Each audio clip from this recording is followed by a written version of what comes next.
stands, one nation, under God, indivisible, with liberty and justice for all.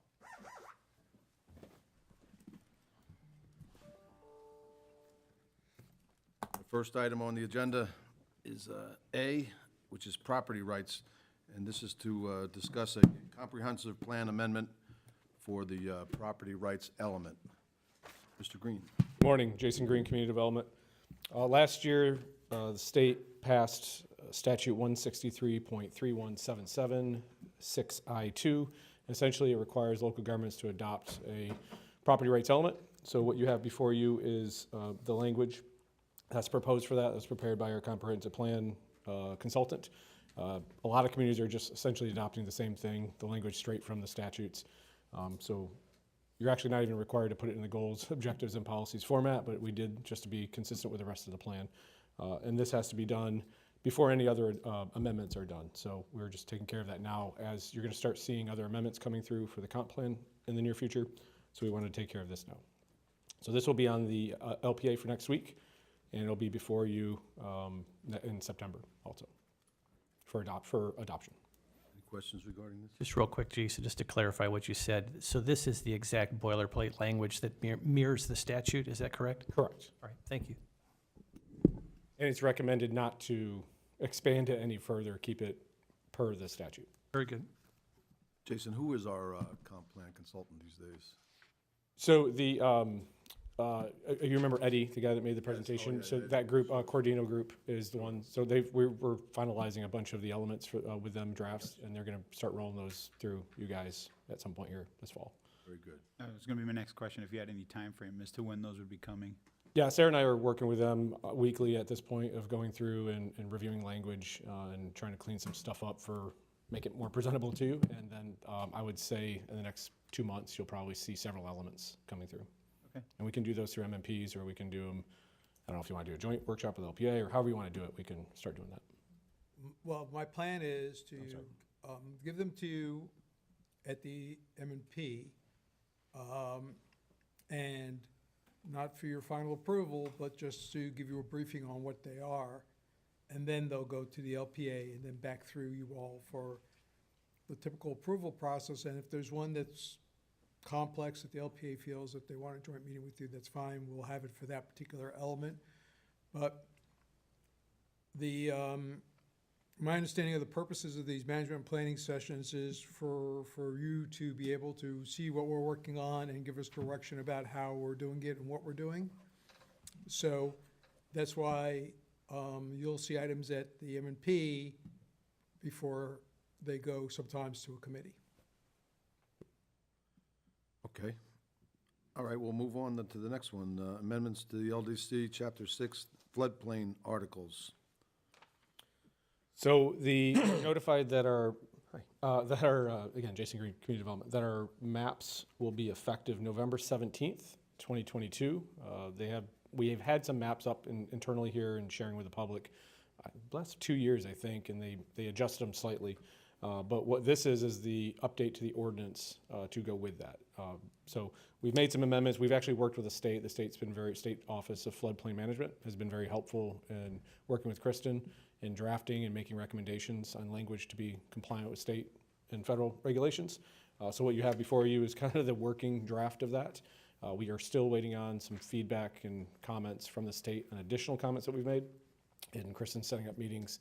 So this is really a true working draft versus the previous item, which is kind of the final. So the main things that this does, main points that we want to highlight on this, one is, because it impacts mobile homes, is the exemption. I'll call it an exemption. Previously, if a mobile home was a substantial improvement or replacement, unless it was for flood damage, you could replace it and elevate it, I believe it was 3 feet, 36 inches above grade. That allowance goes away.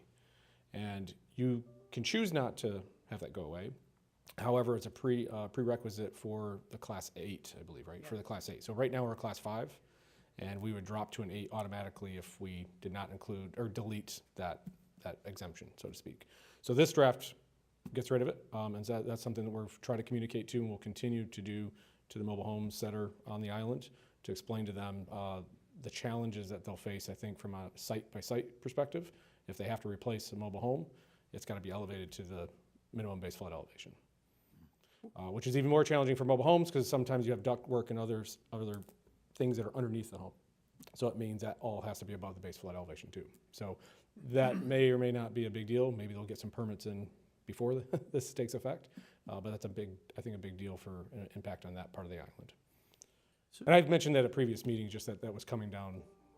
Jason, could you just take a second for those who might be watching? You went granular real quick on the mobile home piece, which is important, but can you just talk about, give folks a 10,000-foot look at how often the new maps come, how do the new maps impact our island? Just give a little bit of background so people know what we're talking about here. Sure. It's made it a little bit more confusing because this fall, it started last spring, and a lot of people will start seeing renewals on their insurance this fall. The Risk 2.0 model, which FEMA has implemented, really separates these maps, which used to be for flood insurance purposes, and they're using a completely different formula model now.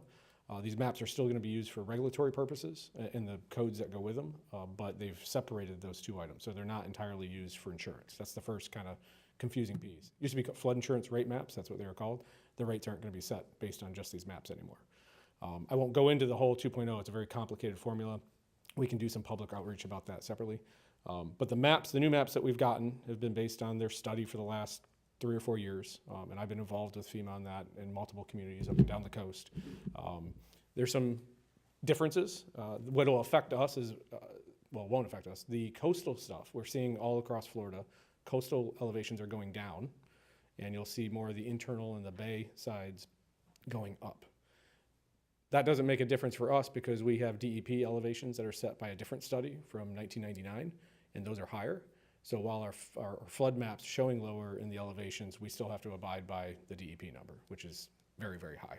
Now, sites can do individual studies, and we've seen that where they've lowered it from a 19 to a 16, but that's up to the individual to do that. So it's unfortunate the maps are showing, I got excited when I first saw them and said, hey, look, some of these elevations are going down, but they won't because we have this other study that supersedes it. But there's a coastal A zone, which is a big change. It used to be just V and then A. And now the coastal A is that in-between part that they recognize is waves don't just stop, right? So a V zone is assuming a 3-foot wave. Waves don't all of a sudden just drop off and go to 0. So this is what they call the 1.5-foot wave. And that is a decision in here of how you treat those from a regulatory standpoint. And so you have some options to treat those, whether treat them somewhat like an A, mostly like a V. There's kind of some back and forth with building code, but there's some regulations in here that we're trying to get a higher standard to make sure that it's kind of protected. And the biggest difference would be in the neighborhoods, if we treat all the coastal A's like a V zone, then you would elevate it and have the lowest structure elevated above the flood elevation, just like we do in the V zone on the beach side. Does that make sense as far as? But this primarily impacts, aside from the mobile home issue, it primarily impacts people who are building or rebuilding. Is that fair? Correct. We're going to begin encouraging people that are coming for permits now to try to comply with elevations that go up in this, because we don't want them, and I actually have been doing that over the last couple months, but really try to push people into getting higher so that they're compliant with the new maps when they come out. I think that's important because I don't know what it'll do for flood rates. I don't know what it'll do for their insurance. If they build a house today, finish, and then November they have new maps, what happens to that if they're below the new map? So we're trying to be very cognizant on those. Especially, that's really important in the middle of the island in those A's, because those A zones went up. That's helpful. Thank you very much. So you'll see some changes in the neighborhood, unfortunately. And a lot of communities are seeing this like 4 and 5 feet difference. So one of the things we're trying to do here is standardize some of this so that you don't see a neighbor 4 feet different from the house next door to them. You're going to see that from homes that have been built a long time ago to new homes, but homes that are built 6 months apart, we don't want to see 2 feet, 3 feet difference. So it may be a little bit more regulations in this, but it's really to try to standardize and create some consistency in the middle, which is hard to do, but in the middle of the island. That's what we're trying to do anyways. Jason, my question is a little slightly different focus. For example, on page 14, there's like 5 different colors. And Yes. I'm just curious, are pink comments from us or comments from the state? I'm assuming yellow means that it's deleted, but then green also looks like it's deleted. So There was versions back and forth. So yeah, this Okay. is the raw. You see the behind the screen kind of conversation, so to speak, back and forth. So okay, so pink is both sides talking? Mostly, and mostly us? state comments, correct? Mostly state comments. Yeah, and there's some initials in there. So they'll have different folks from the state that reviewed it, and then they'll pass it on to somebody else in the office. And there's some, and I believe the colors are by date, as Kristen's telling me. So so green would be one-time review and comments, then we have conversations with them, and then the next time they do it, they try to change in color and Okay. make comments. And if, our comments, I don't know, our comments are what color? They're not specifically in here. We've sent emails back to them about. Okay, so our comments back to them aren't in here. Correct. This is edits that they've made, and then we've asked questions back and forth to understand why certain things. So our flood ordinance and our building code items that are in chapter 6 and that part of the code are all mixed, and it's kind of a mess, frankly. This is the initial, let's get the regulations and dates stuff of adopting the map in place. We're gonna come back with a wholesale change to all of that. For example, there's local codes for building codes that are mixed in that need to be updated. We're trying not to mix those two things. We're gonna deal with the flood stuff and then go back and try to separate all that stuff out. So there's old code references to old building codes and stuff like that that need to be changed. It just didn't make any sense to try to mix that in right now. Let's focus on flood, and then we'll come back and modify all that. Understood, clean that thank up you. later. Yep. That helps me understand. It's really mix and match, and sections change conversation, change topic, and so it's kind of confusing. We apologize for that, but that's the way the code was set up right now.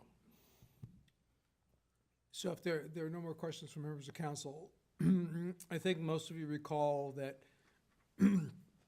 we were able to bring our CRS rating to 5, which represented a substantial insurance savings to everyone who owns property here on Fort Myers Beach.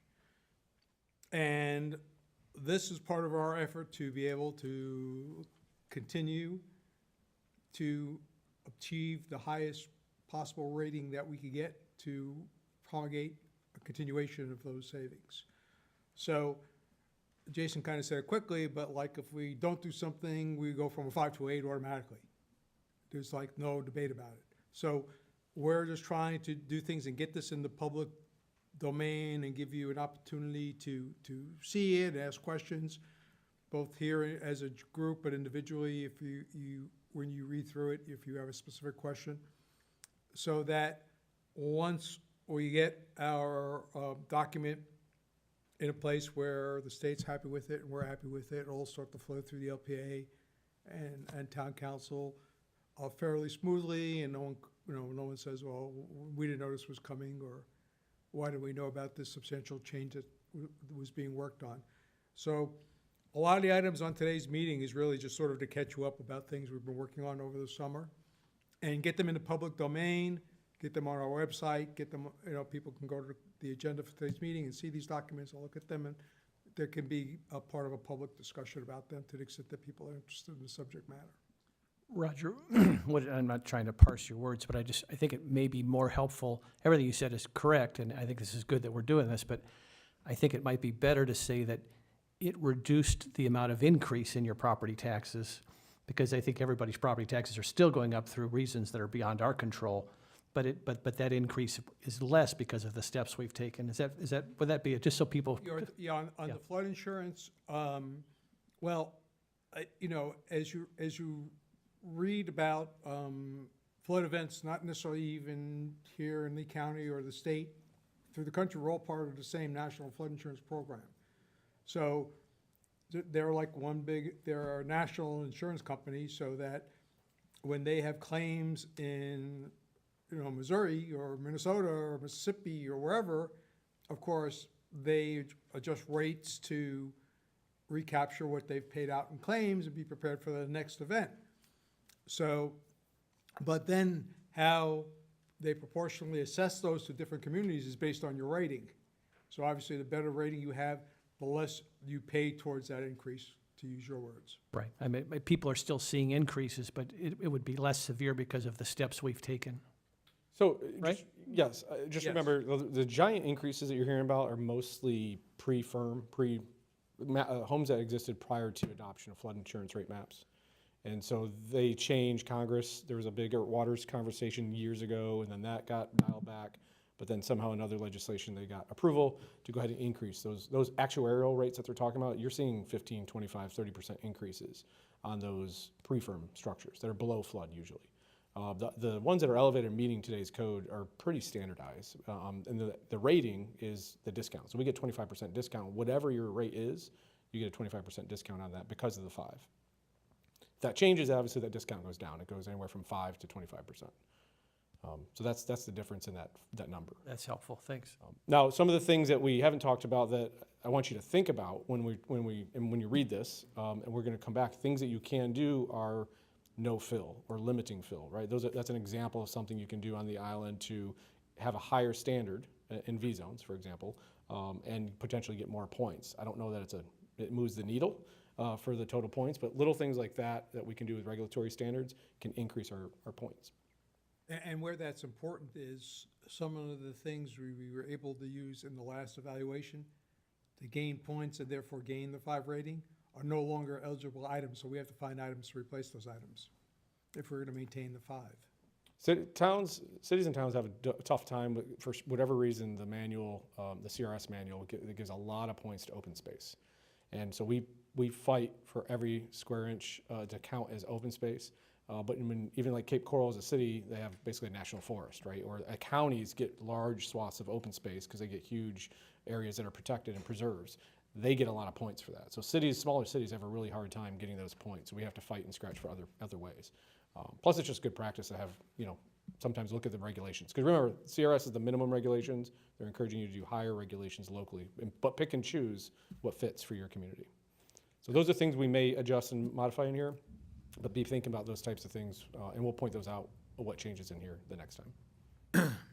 That's exactly the reason that I wanted to annex south of Big Carlos Pass Bridge all the way down to Hickory Pass, back when we had the opportunity to do it. I came across that document last For year. that- Just for that very reason, and for the life of me, I don't know why I wasn't supported by that. But anyhow, that's history.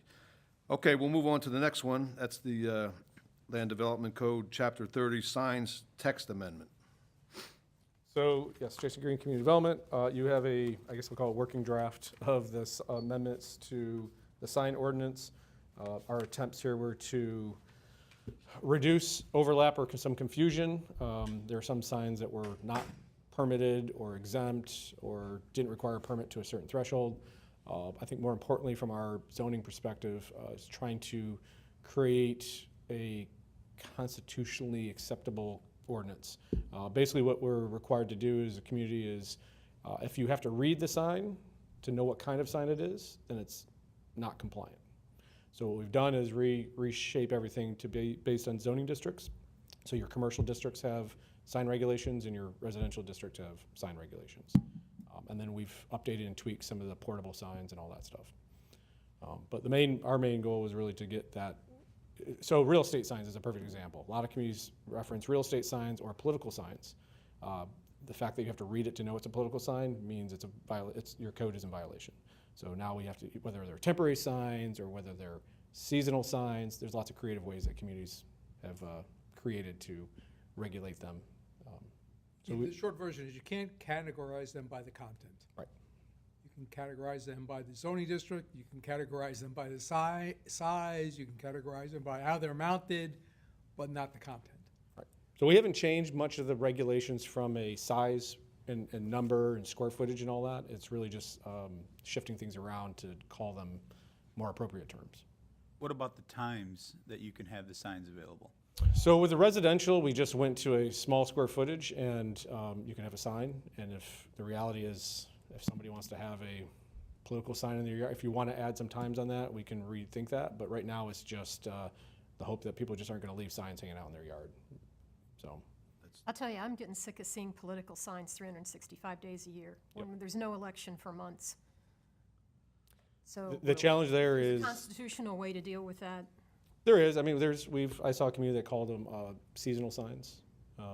Seasonal sign, and then they define the season as basically the political season.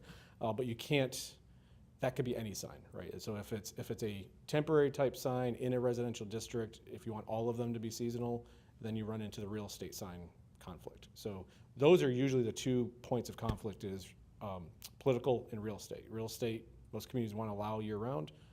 Political, you don't. So we could try to come up with ways to call them different things, but it gets a little challenging when we're basing it on zoning district. I don't want to put words in the vice mayor's mouth, but I think she's referring to these political offensive signs that people leave up all year round. Well, some of them aren't offensive, they're just political. And I see no reason for having a political sign out years before an election. I mean, So Madam Vice Mayor, or Jason, as we look at this language, how is the current ordinance impacted, which I think restricts political signs to 30 days before an election? Is that still is that still, That is not, Policy. that is not in the draft because we can't call it a political sign. so that prohibition no longer exists under this proposal? Correct. Now, if there's other ways to categorize it as that, and we can create timelines. You can create timelines for signs. The challenge is a residential sign. Then you got to create categories of those residential zoning districts, types of signs that you're not calling it by the content. Usually I would just. That's the trick. So I usually see like I said, the residential signs, the real estate, and the political signs, trying to separate those two so you can treat them differently. That becomes the challenge. I always ask the question, instead of us reinventing the wheel, what are other communities doing to deal with this issue?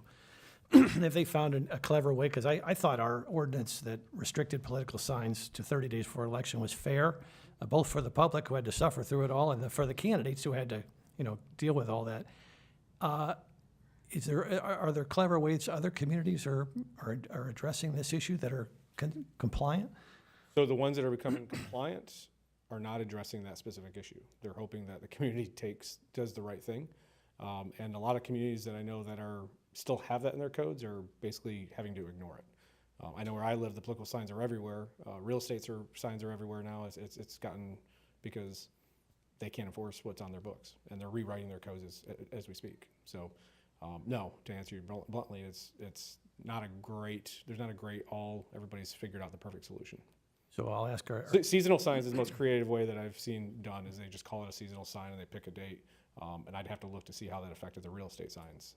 I think the short version, before you go on to the attorney, counselor, is that we are monitoring what other people are doing to see if they have a better solution than we've been able to come up with. But right now, it seems like everyone's sort of wrestling with the same problem, and it's sort of all in or nothing in type of approach has been taken.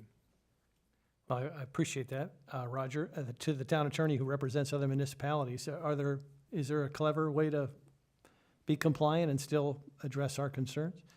With the goal of achieving the 30-day prohibition. Yeah, have restricting political signs to 30 days before an election, both primary and general. It's, you just have to be careful running into the content neutral requirement. It's something we can research and come back with a solution to see if there's a way we can come back with a. I want to make sure I'm in sync with my colleagues here. I think I am. Do you all like that current ordinance that we have? yeah, because if we go with what we've been presented, people could leave up town council signs year-round, That's right, yeah. leave them up after an election forever.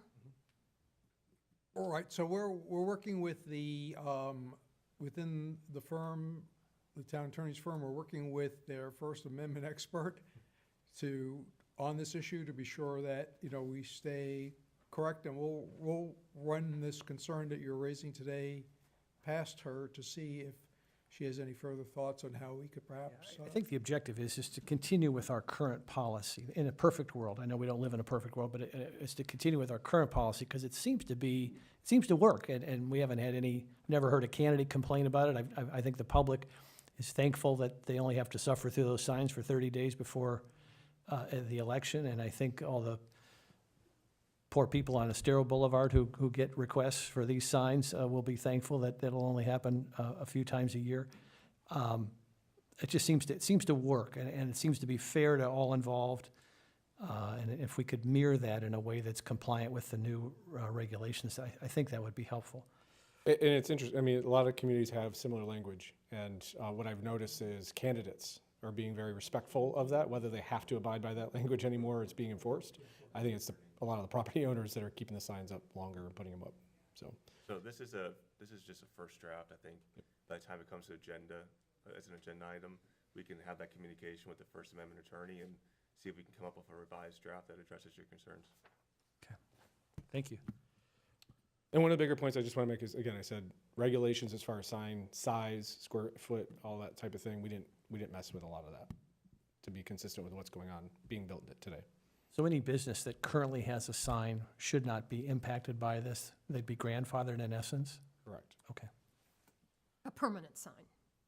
Yes, correct. Permanent signs. Right. Monument sign, yeah, there's a provision in the current code that says all pole signs have to be removed by 2003. So we're kind of past that. So, Okay, the next item is D, update on multi-story condo registration legislation consolidation.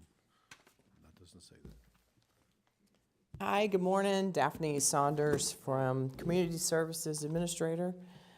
We just wanted to bring this back and just kind of give you guys an informational update of what's going on with the Florida legislature and what's happening with this bill.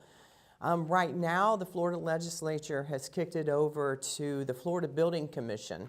And what they are doing is reviewing the regulations that the legislature has put into the bill. So kind of you have the group of legislators sitting up there saying, we think this all needs to be done, but they're not builders. So they're kicking it over to the Florida Building Commission to let them further review what kind of regulations they put in there regarding the buildings. That is supposed to come back to the legislature by December 31st. Once that, and that's probably going to go back and forth. The bill itself said that the phase 1 milestone inspection is for condominium buildings that are 3 stories or higher that was built prior to 1992. By the end of 2024, they have to register with the local building department.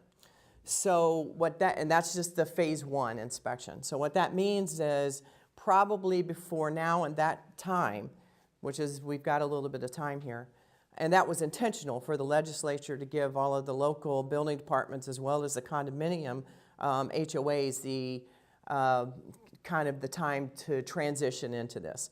So what they're doing is we will probably have to come back with an ordinance or something, how we're going to set up the registration and a fee for that registration and a system for this registration.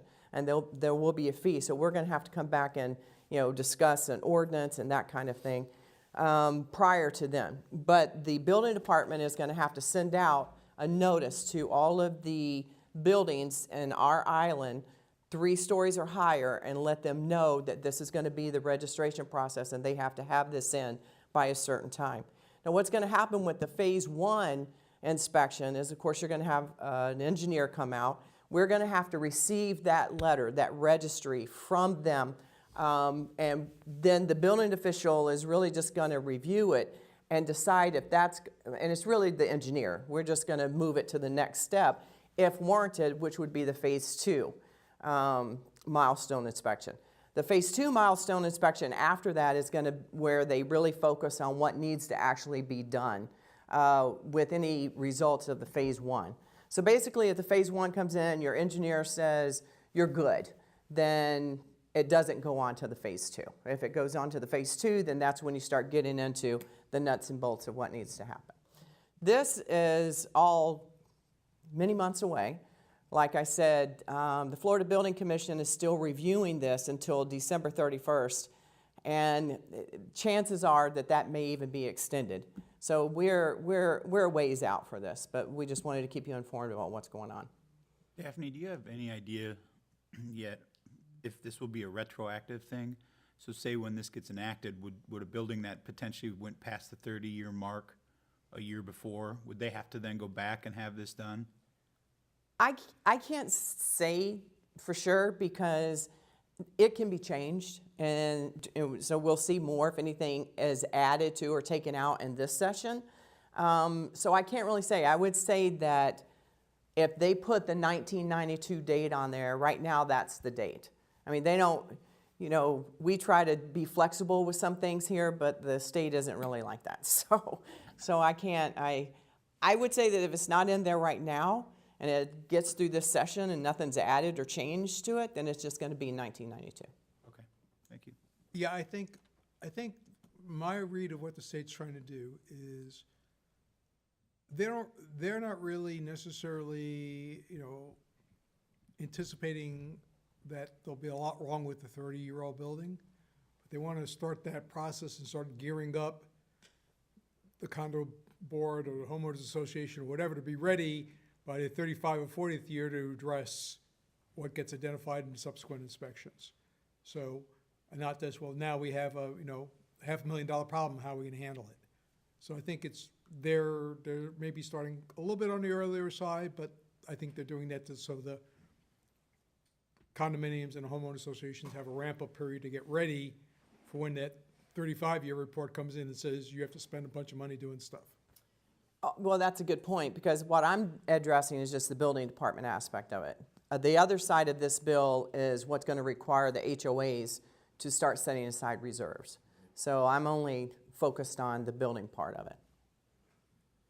That they're trying to reduce the shock value. That's what they're trying to do, yes. Okay? Right, any other questions for Daphne? Thank you so much for that update. Right, so this item, again, this was another item that was, you know, sort of on agenda management, and the council had expressed interest, and then step back when the state got involved, and expressed interest again, and step back when the state got involved, so we're just trying to keep you and the public informed that it hasn't fallen off our radar. That's very much appreciated. Okay, next item is E, Beach Renourishment Project Update. There's Chad.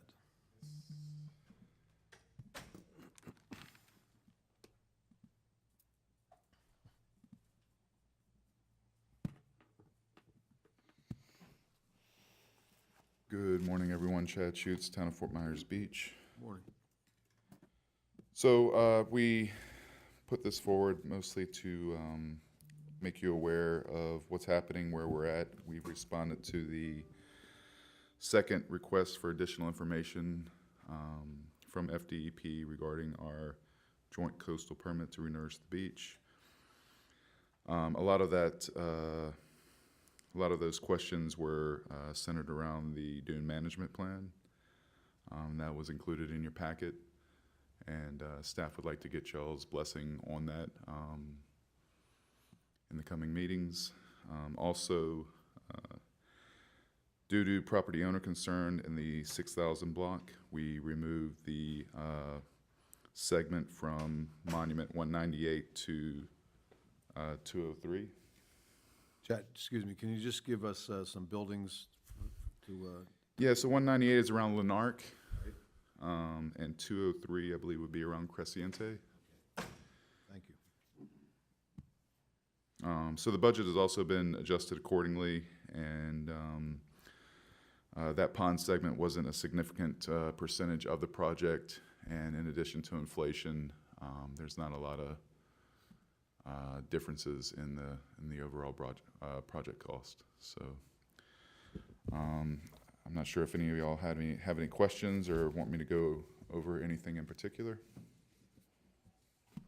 Chad or Roger, I just have a question on the status of the interlocal agreement with the county with respect to financing of this project. Do we have any update as to how that's going, and have we worked out our differences with the county? So, the answer is that we are pursuing two, well, let me just backtrack and say what the sort of the hill we're trying to climb.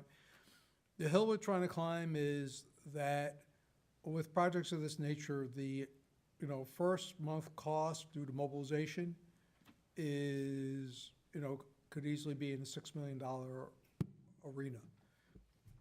Our town share is $3.5 million.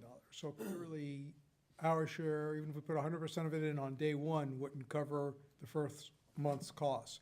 And this project, for the most part, is you spend money, get reimbursed, you spend money, you get reimbursed, you spend money, get reimbursed. And that reimbursement window could take 90 to 120 days. So we have a two-pronged approach, and one of them is the one that you mentioned, Councilor Adalt, and that is to talk to the county about seeing if they would be willing to put more of their money in early, and we're still in discussions with them about that. They've not committed to anything. There's no language been committed to at this point, just been verbal discussion. We are also having a similar discussion with the state to see if they're willing to do it, and while they haven't said that they're willing to do it, they did not say to us that we're not willing to do it, which is a very positive sign. So we're pursuing both because one of the two, cooperation in that regard, will be needed to advance this project. Thank you. Chad, I'm interested on behalf of, and I'm sure they're watching and interested as well, the people down at Leonardo Arms as to further amplify the dates, the possible dates and so forth of when the project may be starting and if they're going to be first down there and so forth and so on. Could you just give us a real brief synopsis of that? Yes, sir. So one of the FWC's concern was the shorebird season and sea turtle season down there in the CWA. So This year or for? of next year. So the long story short is that the concerns around take should not adversely affect the town's funding, cost sharing, and noting that it may be pushing the construction date to, let's see, I'm reading the wrong one, sorry. I think we're looking at September of '23 right now. If I'm- Yeah, correct. So, yeah, I'm just trying to find some language in here. Long story short, the confines of the shorebird season, that's what's gonna dictate when we can start down there. We have talked to the engineer, and I can get a better answer on whether or not they can be first in the line or after the north segment. Yeah, I think one of the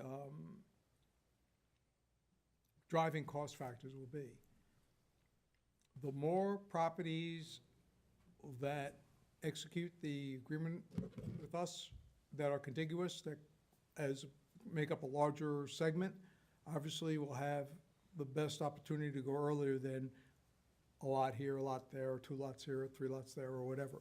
So, as we continue, we've just started that process to get those easements. As we continue to do that, the more we can get that are contiguous, that will advance your opportunity to be sort of towards the top of the list versus at the bottom of the list. Right, so, It would behoove those property owners there that are having the difficulty to get their neighbors on board, is what you're trying to say.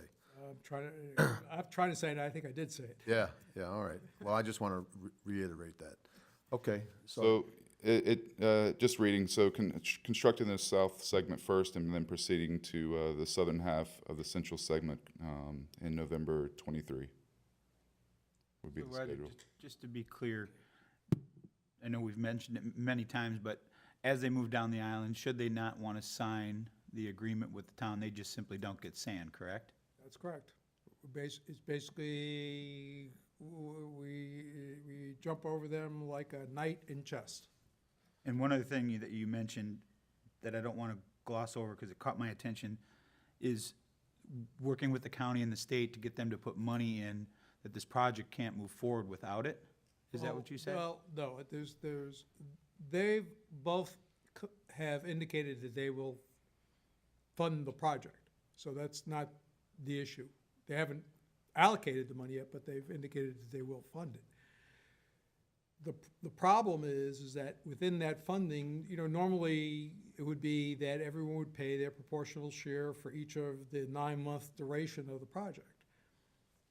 In this case, that wouldn't work. We need them to pay their share early in the process, or portion of their share early in the process, and that's the discussions we're having.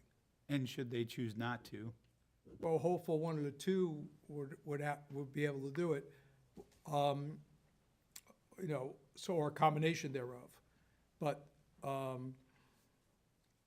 if it gets to the point where they don't do it, it may require us to get a bridge loan or something like that to move the project forward. You just need to know who to call. That's all I was asking. Well, I don't think we're at the point of calling yet, but I appreciate your willingness to do that, Counselor. Where, you know, we don't want to, like, tell the state, well, the state doesn't want to talk to us because we can talk to, you know, keep talking to the county, and we want the county to say, well, don't talk to us, go talk to the state. So we're talking to both. We're trying to make sure that both entities understand the importance. The amount of money they're contributing won't change. So that part is not really the issue. It's just really within the 9-month period, do they pay 9 equal payments, or do they pay their whole share out in the first 7 months? And that's the details we're trying to work with them on. And it could be a combination of both. We're still, you know, both entities, but that's what we're trying to work out. And if for some reason both of them absolutely turn us down, then we would have to get a bridge loan. And just to be clear, Counselor Allers, that's really a county decision at this point, a state decision. The TDC no longer has a formal role in that process because it's reserve funds that the county then, it's their decision at this point, not the TDC's. The TDC's been supportive, but it's in a separate fund, so. Right, so but it just is- to be clear, what Council Adderhold was saying is that the TDC receives requests for beach renourishment funding, and they give a lump sum allocation to Lee County to administer. They give the cash from the TDC to Lee County to administer, and Lee County then administers those funds for those projects. So TDC has done, as the council said, very supportive, done exactly what we asked them to do. And now our issue is to work out the payment schedule, if you will, with Lee County and with the state. Which in essence is our money coming back down to us for beach renourishment as it was always intended to be. I think that's fair, yeah. That's a true statement. We contribute to both of those entities who are then using that money back to us. So, the last information I saw from the state, just to give you some peace of mind, statewide of all beach renourishment projects, I think we were ranked 12th, if that's correct. Yeah, it sounds right. I know we were, So that's pretty high considering all the coastal communities in the state. So it's not a matter of accessing the funding, it's just a matter of, again, in their minds, in a typical project, they would give, if it's a 9-month project, they would give 1/9 of their money every month. And, you know, we're trying to say, well, look, because of the nature of things, we need you to give all of your money in the first 7 months instead of 9 months, and we can pay the last 2 months. So we're working it out, and I'm optimistic that one or both of the parties will work with us to make this happen. That's good. Going back to something that Dan said earlier on, which was that people who don't want to sign then don't get sand.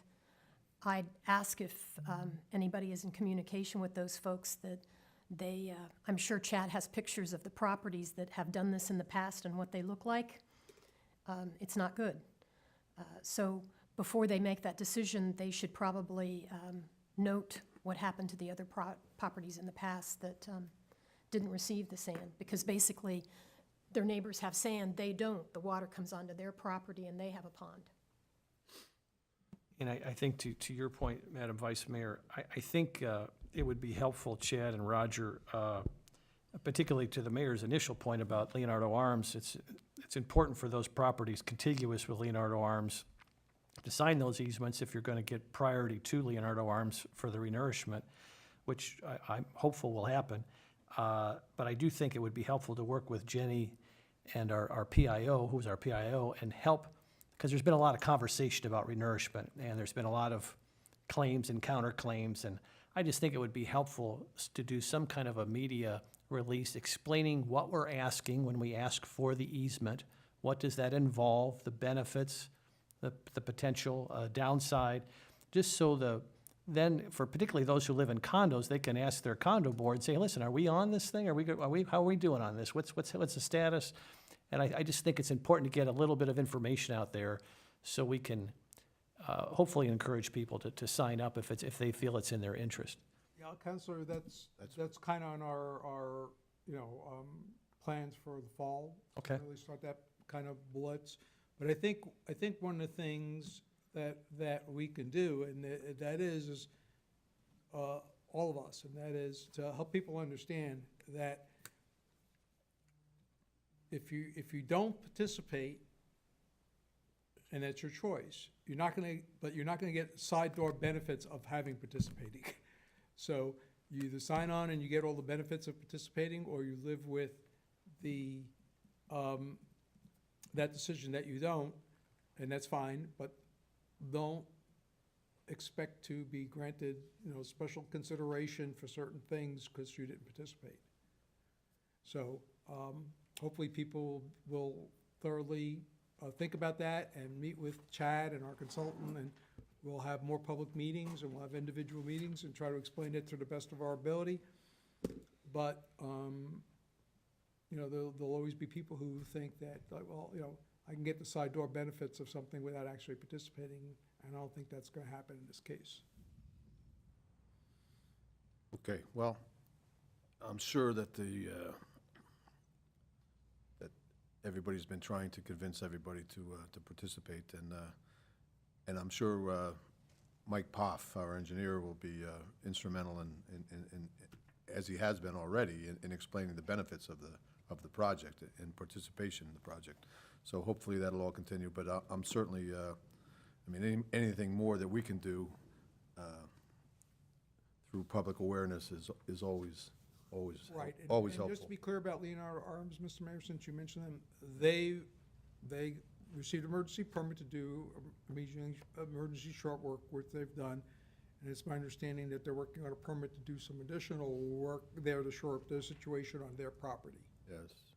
So, the grave situation they were in several months ago has been temporarily addressed. Obviously, if we got a hurricane next week, it would still be problematic, but they are working on their problem.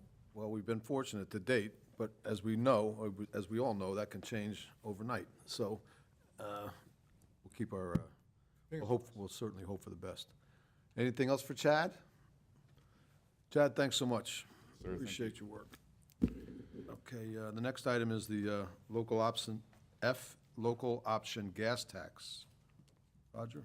So, Mr. Mayor and members of council, our current agreement with Lee County and our sister municipalities is coming to an end and is up for renewal. The county is contemplating a 3 to 5 year agreement. They are looking at using potentially a factor of 50% for population and 50% of lane miles. That, because of the nature of our island, we're not adding that population because we're kind of, pretty much built out. We're not adding lane miles where we don't have no land to expand to. So each version of this agreement means that our percentage will drop down. In the last time this was looked at 3 years ago, our percentage dropped below 1%. I talked to our colleagues at the county, and they were accommodating and agreed to round up to the nearest 1%, or nearest percent, so we got 1%. This time, at least initially, they're indicating that we would go back to our actual percentage, and of course, that reduces the amount of money that we would receive, and of course, that impacts some of the plans that you all have to continue to improve the island.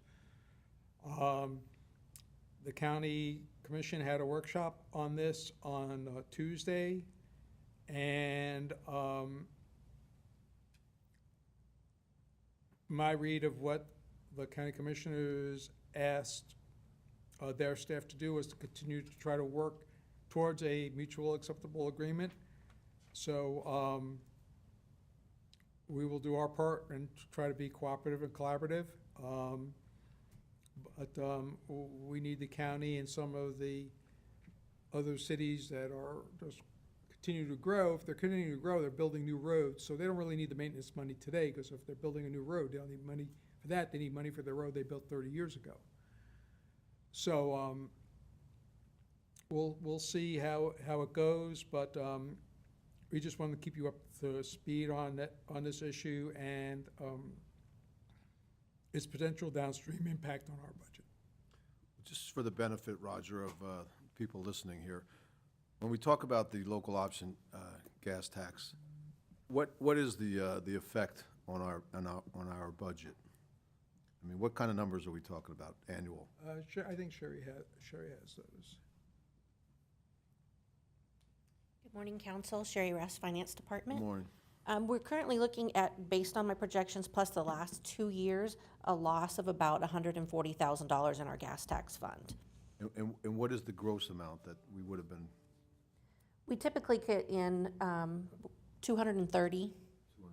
230,000. And that's if it goes down to that 0.67 or whatever it was. 0.62, that is correct. In addition to that, if you do know, DeSantis signed the gas tax holiday coming up for October. And so that gas tax for that month could potentially not come into the town, and that's an average of about $40,000 a month. I have read that the reason why that was signed is because the state was going to use the CARES Act to supplement that money. I don't know if that means that they'll trickle that down to the municipalities that typically receive that funding or not. I haven't been able to get an answer to that. So Sherry or Roger, just for a quick second, for again, those who might be listening, could you just explain at 10,000 feet, the town's local option gas tax? Obviously, the state has a gas tax. Is this in essence how it trickles down to the county and therefore local municipalities from the state tax that people pay when they go to the pump? Would you just kind of just do a thumbnail sketch of that so people have a better sense of what we're talking about here? Yes, that is correct. It is a statewide tax, and it's based on, the distribution is based on a formula of how it's coming down to, and it's given from the state to the county, and then the county gets to decide how they distribute it out to their towns and their municipalities. So the state keeps a percentage for their state projects, and then they Correct. let another percentage of it trickle down to the counties, who then determine a formula to disseminate it to the local municipalities, and that's what we're talking about today. You got it, that's Okay, correct. it's always helpful to kind of set the table here, so, yeah. And it used to be, part of that formula was lane miles. Correct. It's, Did I hear you correctly saying that the state is considering using the CARES Act funds to offset that holiday, the gas tax holiday? Yes, And that's a usable use of that fund? yes. Now, like I said, I don't know if that means that they're going to supplement our piece that we will not be getting or not, or if they're keeping it for the state use, I'm not sure. So Roger, let's put this in a real-life situation here. That impact on our budget, what would we have to give up losing those funds? Just a couple of for instances. Well, so, one of the things we use those funds for is, for example, the, traffic control of the foot of the bridge. We use it for other, road and bridge maintenance activities of the town, is primarily what it's used for, traffic-related activities. So, usually what we'll do is we'll aggregate that money over, we use an annual amount for the foot of the bridge, and then we aggregate the rest towards a project that we develop with town council and in terms of meeting a need. So, obviously, if we get a lesser allocation, it'll take us that much longer to allocate, and, we may potentially be in a position where we would have to backfill it with other town funds if we had a project that needed to go and we didn't have enough money. And when does the county plan on making their final decision on the percentages? Well, I think that, I don't want to put words in anybody's mouth, but my sense was the county staff was hoping to say that, they would get direction that, go ahead and implement your formula on Tuesday, and that wasn't really the direction that I heard. The direction I heard was continue to try to work it out. So we haven't heard back from them yet. I did send an email to their chief financial officer, asking if he would like to have a further discussion about this matter, and I'm waiting to hear back.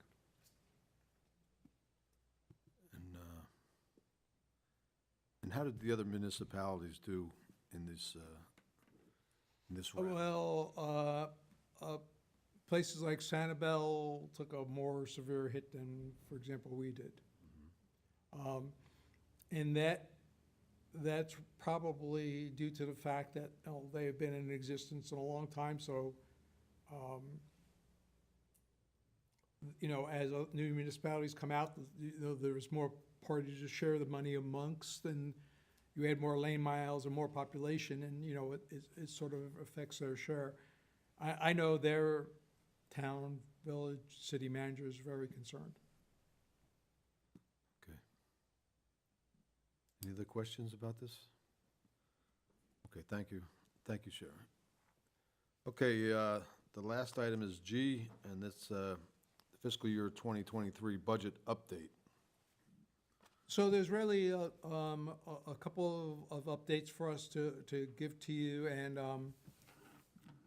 the first part of our discussion today is just to ask the council if you're open-minded to certain targeted fee increases where we've identified that our fees, for whatever reason, have not kept pace with our competitors slash the common cost for the item. In some cases, our cost to implement the program, et cetera. Or you want to continue the fees at all of some of the fees at the 22 rate. And the reason we're asking that question is just simply because if the case is to keep everything status quo, we, of course, need to know that and make other potential adjustments to the budget that you'll see in September. Now, as a precursor to this, Allison Geeson took some of the potential discussion points of fee changes to both cell cab and bore cab, and they have looked at that, and you may have seen those meetings or heard that discussion, and I would say that they both saw the need to increase some of the fees, and whether you agree with what they proposed or not, is subject to further discussion by you all. But the real underlying thing is, and we've talked about this before, and you can't help but knowing about it if you watch your favorite news station, whatever it might be, is that everybody is experiencing inflation, including us. And for our programs that seem to be have ongoing demand for increases, and those are particularly our recreational programs, how are we going to increase our contribution from the general fund, which is clearly an option? Raise the fees or make programmatical changes. And, to the extent that the council has a position on those options, of course, we will react accordingly. But I do think it's important to note, as I think Councilor Adult says, is to lay the groundwork or set the table or whatever is. With regard to our millage rate, there are 369 towns, municipalities, cities, whatever you want to call them. And we're at the bottom 10, not 10%, the bottom 10 of those. Okay. For millage rate. And if you exclude the cities that have been unincorporated, that were incorporated and unincorporated, we're even lower than 10. But since they're on the list, we say that we're within the bottom 10. Because their millage rates are zero since they no longer exist. But, so that's one important thing for you to kind of bear in mind as you get into the heart of budget season. The other thing that you just may want to take note with regard to budget season is that of the typical tax bill, the amount of taxes paid to the town of Fort Myers Beach is 6% of people's total tax bill.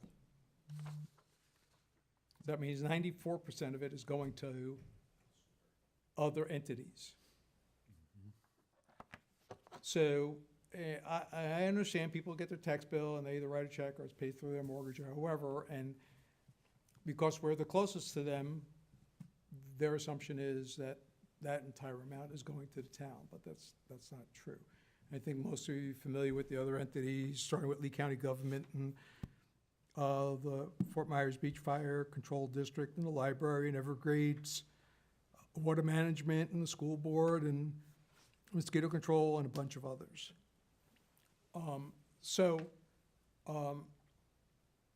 very proud of the fiscal management of the town and what we've been able to accomplish, prior council has been able to accomplish, to keep our tax rate very low. That's no reason to go on a spending spree, obviously, but I think people need to understand that we face the same inflation that they do, and in fact, it's probably worse because, we don't necessarily do well in terms of, things because of an island and getting here and all that. We tend to pay a premium for things. So, if the council is not interested in entertaining any fee increases, of course, we'll use the time between now and our first public hearing in September to recalibrate and try to mitigate that to the greatest extent possible, but there will be some impacts. Roger, is it safe to say that because the town up to now has tried very diligently to not raise taxes, that we're kind of in the box that we're in now this year?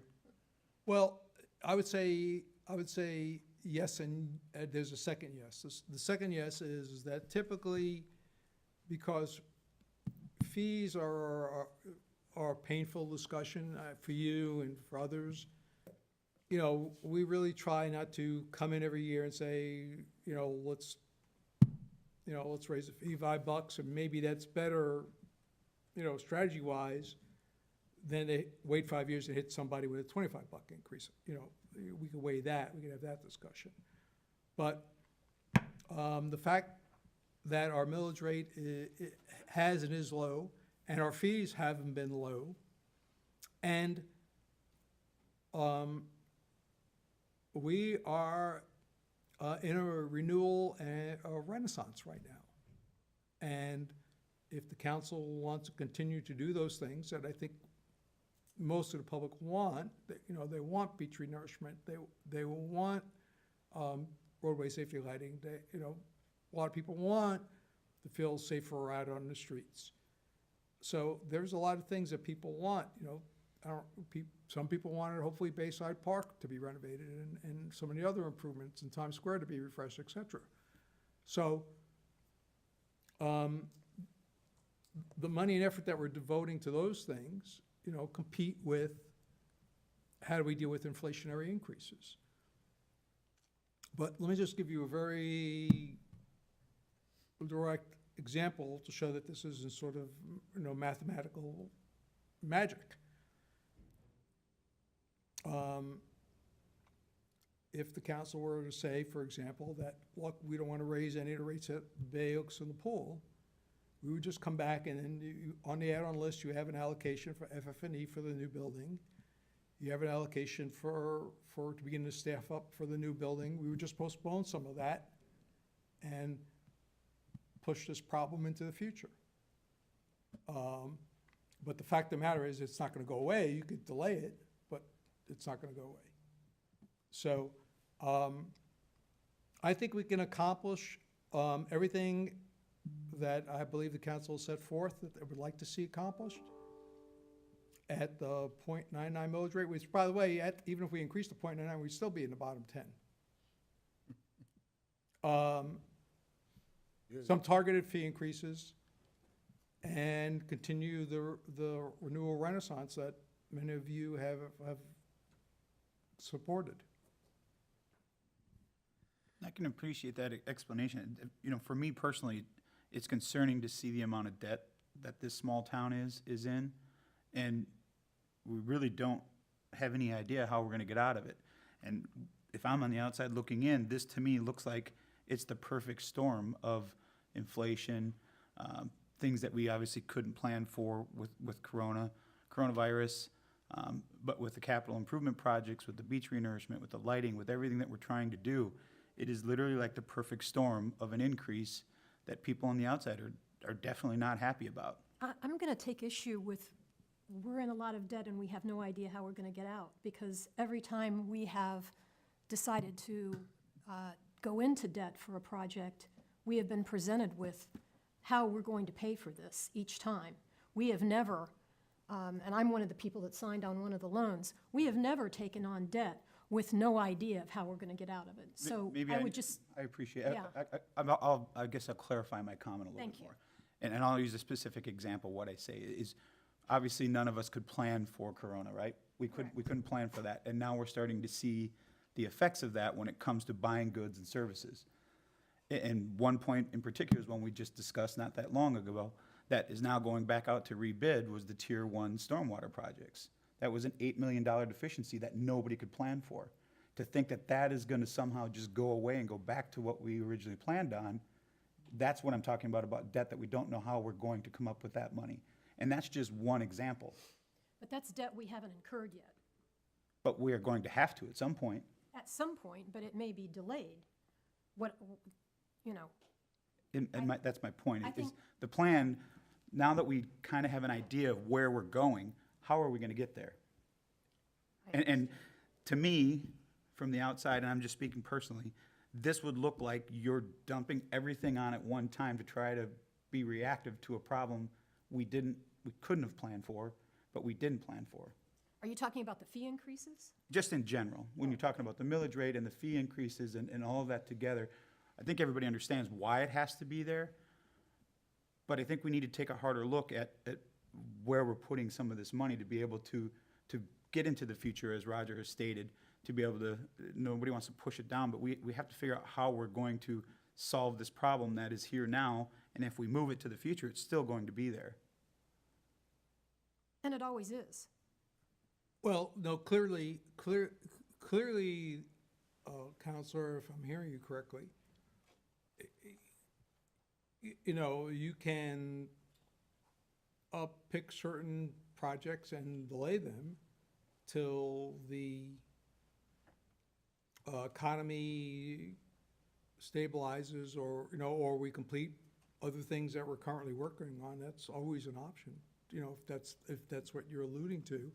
Well, I guess I'm more alluding, Roger, to expectations. I mean, everybody knows that you're gonna have to pay more eventually. That's just the way of the world. It's setting expectations is, I don't want people to think that if we have to raise the millage rate this year, or we have to increase fees this year to accomplish the things that the island wants and needs done, are we gonna have the same thing next year and the year after that? I'm just trying to help get ahead of what potentially could be out there. Well, I Bobby, think I'm sorry. my response to that would be, we're raising fees this year because we haven't raised fees for years. So we're making up for things that we haven't been keeping up with other folks. I know that has to do with, the one I'm most familiar with is the mooring field, because I serve on that committee.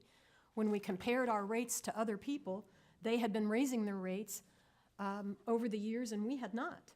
So we are now making up for something that we failed to do in the past in some of these circumstances. The other thing I would say about fee increases is, I think it's fair to apportion some of the costs for things to the people that are using the service. People on the island that do not use Bay Oaks shouldn't be supplementing to too much of an extent. I think everybody should help pay for Bay Oaks, but they shouldn't be over supplementing the people that do use Bay Oaks, those people should be paying a little higher fee for those services. So overall, I can't see that the fee schedule has a problem. I do have, if I might, I did have one question about a fee increase. It seems that the fee increases were all in about the same percentage levels, unless I look at the watercraft vendor licensing and the PWV licensing. Those went up by a much higher increase than the others. Was that based on other communities that we are really behind? Well, so,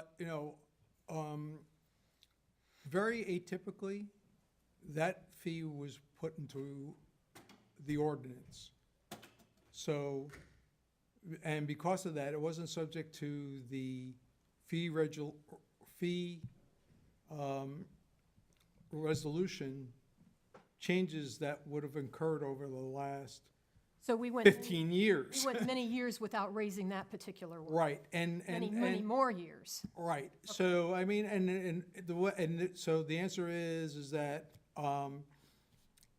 what I did look at is what the, concession agreement for the, entity on the bridge that Lee County does RFP for, and the prices that commands, and from a percentage basis of what that is. I don't think you mean the bridge, I think you mean the pier, right? The pier, I'm sorry.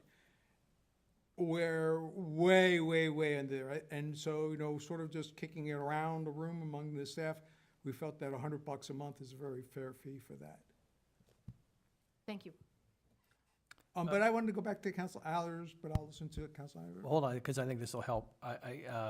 This is a very good discussion this morning. But I think as we set the table, I think it's important, Roger, for you to sort of shed some light on, on this issue of both as the liaison to CellCab, and I watched the BORCAB hearing,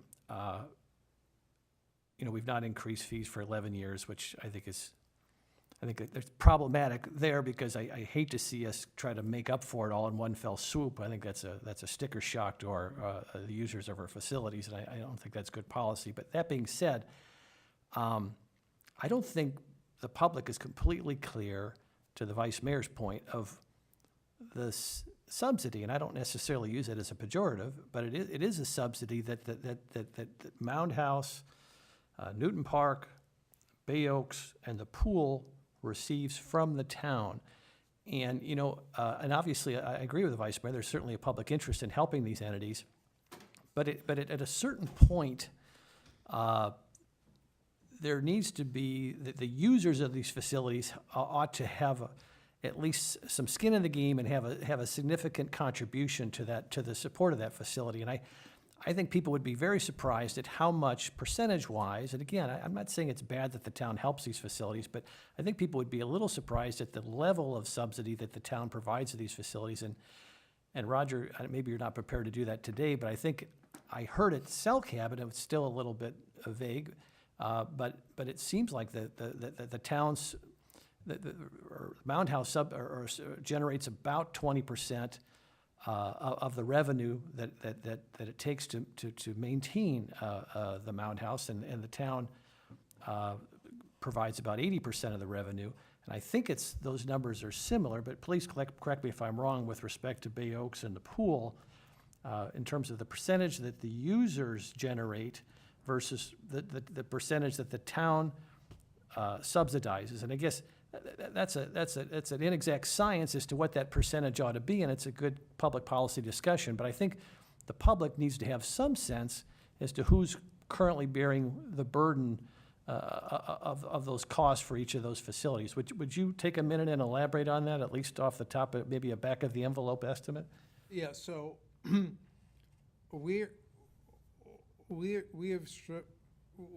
we'll get those exact numbers, but basically, we try to keep the general fund subsidy at roughly 75%, and the user's paying 25%, as a general rule of measure.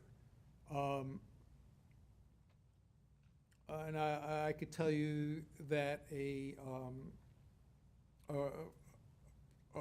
a prior council wanted us to, move that more towards 50/50, and I didn't really feel you could do that and basically maintain the millage rate. That's one thing, if you want to, you know what I'm saying, you can't, they kind of fight each other if you try to do that. So, in the past, when Allison had a couple of bumps in her budget, we came to the council and we listed a couple of things on the add-on list, and this council and prior councils have funded those things. And of course, that affected that 75-25 split somewhat. But because the share of the two large competing projects that we have, or maybe three, being the beach renourishment, the roadway safety lighting, and potentially community security, safety, we have a little less flexibility in our add-on list this year. So, what does that mean? We're fortunate, we have a little extra money coming in from the Wasting Away lot. That's great. Staff has done its job and saved some money and rolled it over for you to utilize, and that's great. Council Veach, who's not here, has recommended a couple of revenue fee increases that get voted in, and those are creating a little bit more money. So, here we are. Well, and you say here we are, but please, just in fairness, and I know the town has inflationary costs as well, and you've touched on that, but we've also received an increased amount of revenue because of the increased valuations of the property. I mean, I think it's worth saying, and I understand what it goes to, but I think you need to include that into the conversation, I think, just to be fair. That's absolutely true, and I believe that number's $170,000. So that's true, okay? I know the town's costs have gone up as well, but I just think in fairness, you've got to include that into our. Well, of course, but the point is that, that $170,000 in and of itself would not pay for more community security, safety, would not pay for. Doesn't pay for light- one-time expenditures. I totally get Yeah, that, but I'm just saying. I just want to be clear, As we set the table, though, we have to put all the variables on the table. Yep. I understand that. Yep. I understand that, but, The number that leaps to mind for me is that increase that we would receive just offsets the gas tax loss. I mean, Potential. plus a little more. I mean, Potential loss. yeah, the potential loss that we face with gas tax it would be Yeah, but I did, completely eat that up. yeah, I don't disagree. I'm just saying, but this is an important conversation to have. I'm not saying not to, but just, right, but again, so, let's be clear. If this were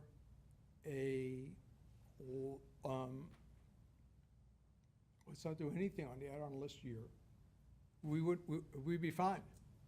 Right. So, No, there's, so the initiatives are really, in all honesty, are really driving it, and I think all the initiatives have a lot of value, even the one or two that we may have to postpone.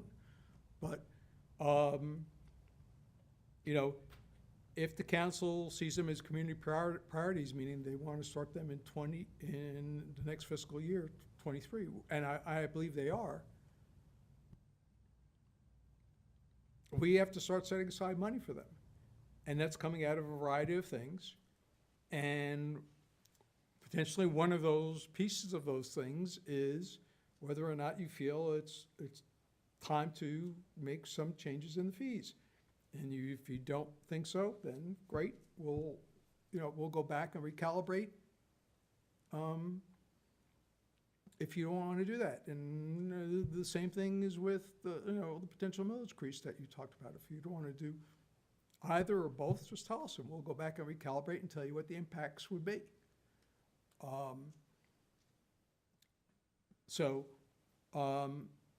But, I just want to be clear. If nothing else, the cost of government to the public here in this town is something that everyone here should be proud of it. And no one wants to pay more for anything, but the fact of the matter is, we're extremely cost-effective as a town, and everyone should be proud of that. I would just add a little onto that. the town of Fort Myers Beach was incorporated to bring local control here to the island, particularly in the areas of development. You know, the people here on the beach, these incorporators had had enough of these zoning changes, variances, and so forth that were being permitted by the county, and decided to bring those decisions locally here onto the island. And that was the impetus for the incorporation 25, 26 years ago, whatever it is now. And then subsequently, the principle of the initial council and following councils was a guiding principle called government light. That was the term that was bandied about here by our manager and so forth. And basically what we were doing was we were gaining local control here in the town of these big decisions that had to be made regarding real estate development and farming out the rest of it, just letting the county continue using, doing the rest of the functions down here, code enforcement, planning, this one, that one, you know, all of these. So we would have our hearings like we do here, and the county would actually send down their staff people to you know, they were our Jason Green. You know, they'd send somebody down here and they'd run the meeting, and then we would vote accordingly as to how we wanted to. So what we did was we farmed everything else back out to the county and paid them, and we paid them for all those services. Then over the years, different councils came on board here and decided that, well, you know, I think we want to have things in-house. So eventually, these services started coming back in-house here to Town Hall, and that's where we are today. And when I came back, I was really amazed, and over the years watching this, and people would say, oh my God, the town has grown so much. They have 60 employees or 70 employees, whatever it was. Well, basically, all we were doing was trading dollars with the county. We were bringing everything that we were paying the county, we just brought it in-house. And as Roger says, it's actually it's a credit to the town's management and councils of past that millage rate has never exceeded 1%, to my knowledge. I mean, I don't know that it's ever gone over 1% for all these years. I mean, it's incredible. But it all boils down to, in my mind, it all boils down to expectations. What are the expectations of the people?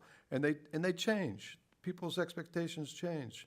I mean, the community policing, the lighting, the this, the that, and everything else. So when I start hearing about people's expectations and how they want to change and bring more things down, that's when I start paying attention. You know, do they want this? Do they?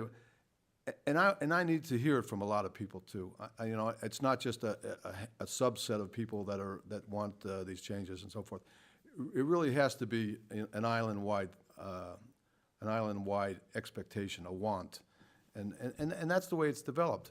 So it is a credit to the management to run this bare bones operation, and it really is a bare bones operation when you think about it. I mean, and granted, Jim, the values have gone up over the years, but throughout the years there have been rollbacks. I was here when we went to the rollback rates, you know, and that's when you're familiar with the rollbacks, and so I mean, so it's just a matter of it all boils down to the expectations of the townspeople here, and when they want to expect more, when they expect more, and they're willing to pay for more, then that's our job to fulfill those expectations, and so that's kind of where we are today. But that's the way it has progressed over the years, and as I say, I don't want to keep beating a dead horse, but that millage rate has stayed so low for so long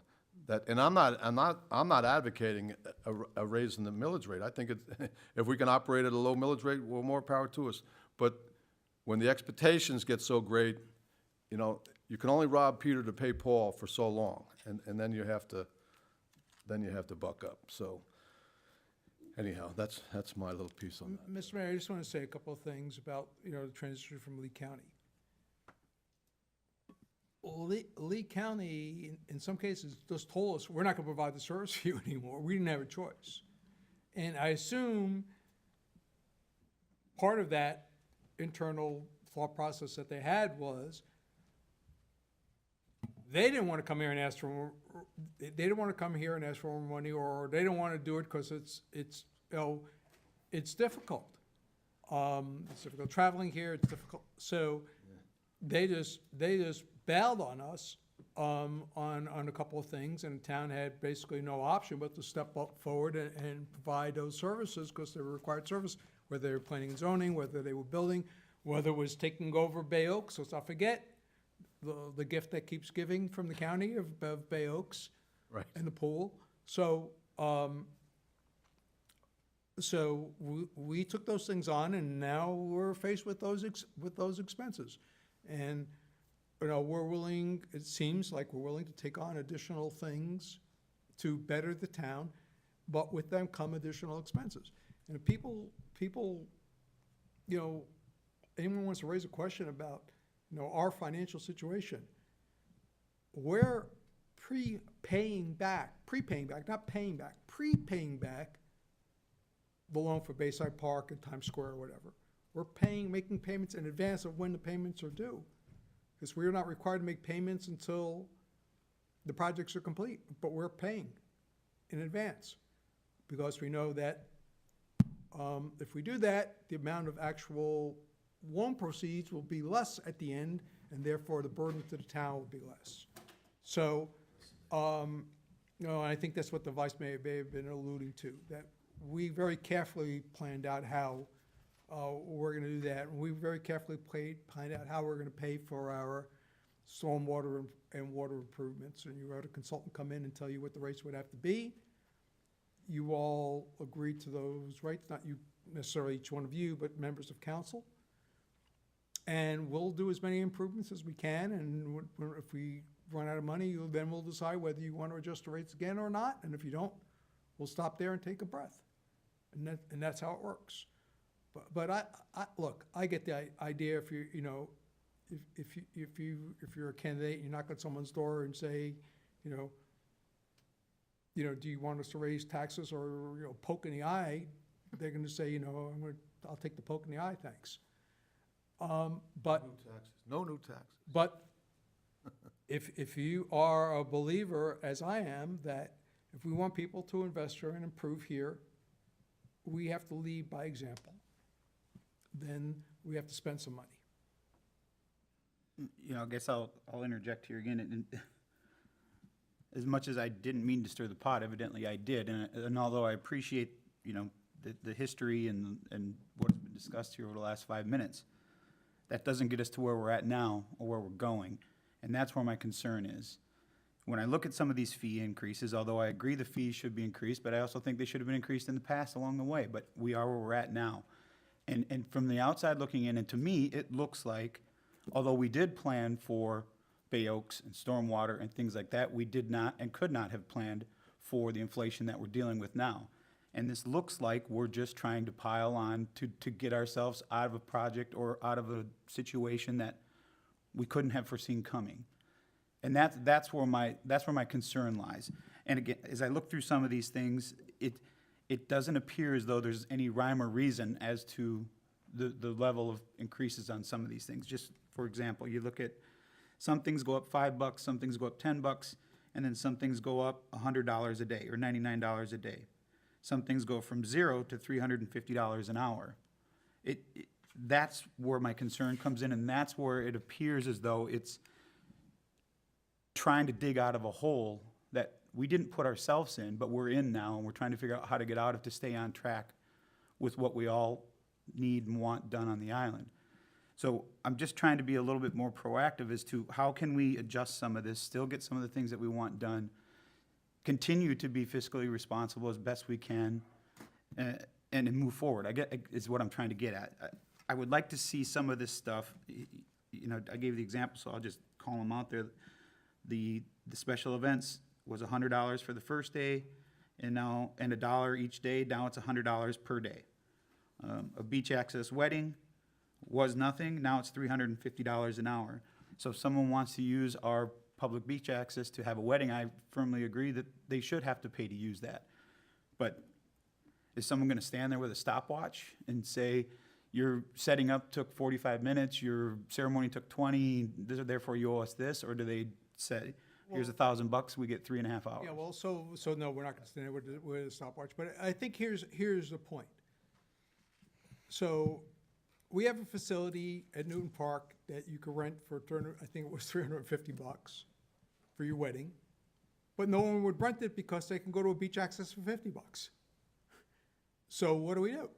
We either drop Newton Park to $50, which creates a bigger hole, or bring the beach accesses up to $350, so people now have the choice of, you want to go to Dakota or one of the others, great, but you could also go to a facility that we have at Newton Park and have that for the $350. So that was our thinking. You know, you may disagree, and I respect that, but that was our thinking with that. We're just trying to, you know, look at the practical side. Look, this, you know, when we talk about special events and recurring special events, well, first of all, the main reason we had the one where it was sort of, the price was very cheap was because we were doing that in support of the bands at Times Square. Well, that's gone away. They've discontinued that. So now who's reaping the benefit of that? People who are in the commercial business of offering farmers markets. That's who's reaping the benefit of that pricing scheme. And if you want to keep it that way, that the people who are doing that, you know, are getting to have a special event there and for whatever, for, you know, $1 for the second one and third one or whatever it is, fine with us. Just tell us and we'll react to that. But we think that if they're doing something, if they're bringing a commercial activity into the town and making money off of it, that they should be paid a reasonable fee for doing that. But we'll listen to whatever you guys decide. Which thereby lessens the impact on our residents, taxpayers, if the other outsiders are paying the fees. You know, if they're paying the fees, then that's less than than our taxpayers have to contribute via the general fund. And I totally understand that, but maybe I'm not articulating my point well enough. In a time where people are paying $4+ a gallon, they're paying higher interest rates for everything else, this is a lot for people to absorb. That's all I'm trying to say. And anything that we can do, I'm not disagreeing that we don't have to raise rates. I'm not disagreeing or agreeing that we have to raise the millage rate to get done what we want to get done. My only point is, when you look at some of these things, like the credit card fee for the water, it says that there's no fee and it wants to go to 3.5%. There's already a 3.5% charge on the water fee to pay by credit card. I know that because I pay it every month by credit card. So it's things like that that I see. So is it going up to 7% or is it staying at 3.5%? Just Corey for the record, so if I could clarify. Or it's a flat fee of $3.50, maybe that's what it is. Okay, I'm gonna assume you're paying online? Yes. Right, correct. So the residents that pay online are paying a fee. The residents that are calling in and paying or are set up on auto pay credit card are not paying that fee. So we'd like to make it across the board so that we're currently paying $88,000 a year for credit card fees. And that is for everyone who is set up on auto pay with a credit card and are making a call in to us to pay. So those of you that are paying online are paying a fee. The ones that are calling and set up on auto pay, we are absorbing that fee. So that's why we wanted to make it fair across the board so that everyone pays a fee if they pay for a credit card. I appreciate the explanation. I did not know that. Yeah. If I'd have known that, I'd been calling in all day. Exactly. Could've got a half a beer. Yeah, right. I have been. Write the check again. So my point is just to express my concern, and I know that everybody understands it, and I know that everybody gets it, and we'll get into the budget and just that as we move Counselor, forward. if I didn't feel that this was a policy issue for the four, or really five of you to discuss, we would have just put it on, you know, this is our recommendation in September. The reason, we understand that these are policy issues for you all to discuss, and for you all as a group to make a decision about, and that's whether the whole concept of raising fees or raising the millage, or talking about an individual fee, whether that particular one should be adjusted or not, and we get all that. But we're just trying to say to you that, you know, if we don't bring them forward, why is it gone 5 years without it being adjusted? And if we do bring it forward, why is it being increased? So we're solving that problem. Now, you have to decide whether or not you want to start the increase, this year or postpone it for another year or whatever the case may be. And we will react accordingly. Since we've started to go granular a little bit, I just had a question on the farmer's market. That's considered under the special event fee, they would be encapsulated in that. Do we have or could we put a special provision in for not-for-profits on the special event? Do we have a policy that gives some relief to not-for-profits who want to have special events? As I remember, that was in the statute when Yeah, we I passed believe it. there is, but if you want to restate it to today, or, we're very glad. This is not aimed Oh, at. no, it's a question, I'm just trying to Yeah, understand. no, yeah. I think the vice mayor is correct. It was in the, We put it in the the ordinance ordinance. because we wanted to make it permanent and not vary according to the fee schedule. We wanted to protect the nonprofits permanently. Let me ask you then, since you authored that, and I appreciate that. I got a call from Forrest Kritzer the other day asking about this increase as it impacts Beach Baptist. As everybody knows, they have a farmer's market there. And The They- people that run the farmer's market are not a nonprofit. But the profits for the farmer's market, obviously they pay someone to help administer it, but the profits from the farmer's market don't actually go to the church, which of course is a not-for-profit in itself, but it goes to their mission work in Guatemala. I'm just curious, Some of it does, but there's still there's a for-profit entity involved that gets the special events permit. but I think they sort of administer the market for them. They're sort of a third-party administrator, if you will. Right. So I guess it seems like the church and their mission work would be impacted adversely by this, and I'm trying to figure out if there's a way they could get some. It seems to me relief. if they restructured the way they were doing things, they would qualify. So, Well, let's think about that. Well, yeah. Counselor Arnold, let me just say this. The person who runs the farmer's market at Satini, that's the person who gets all the vendors and signs some type of, or enters into some type of agreement with the landowner. In this case, it could be Beach Baptist, to use their land, and they have some financial arrangement with them. But the fact of the matter is that the vendors are making money. The person who is organizing the farmer's market or arranging for the vendors is making money, and the landlord, whether it's a not-for-profit or not a not-for-profit, is making money. And frankly, the only person in the equation who wasn't really making any money on the deal was us. Well, And if you think that that's okay the way it is, that's great, or you want to carve out, well, I'm if just, it's on a church's property that this is inapplicable, that's fine too. well, it's the principle of the not-for-profit, but it's also a little bit larger than that, and that it seems like these special events like farmers markets are things that we want to encourage, not discourage. And it seems like those additional costs don't necessarily reflect additional costs to the town. It seems odd to me that we're trying to gain revenue from an event, both of these farmers markets at Santini and at the Beach Baptist, that are really events that are really good for the community, and seems like things that we want to encourage, not discourage. So I think we should have some further conversation on that, because I think that Yep. if you feel that, and your colleagues feel that that's a true statement, then take it off the list. yeah, that's why just asking some questions, just trying to better understand it. It's a little different than the concept of a user fee for town subsidized activities. So I'm just thinking, or owned activities, just thinking through it. I can say that I know we do have more enforcement with the farmer's market because the neighbors do call about people parking and noise and different problems. So we do get numerous calls to go down there. So we are incurring, every day that they have it, we have more potential for code enforcement having to go down for each different We have day. more traffic, we have more trash, we have more complaints. Well, if I'd certainly like to see some cost data, just make sure that $100 relates to the true costs or increased costs for the town, A, and B, I'd also like to study that not-for-profit piece piece a little more closely and make sure that, see if there's a way that we could be creative in helping our not-for-profits on these special events, not just the farmers markets, but across the board, because it seems like our not-for-profits are having events that often raise money for charitable causes that are good for the community.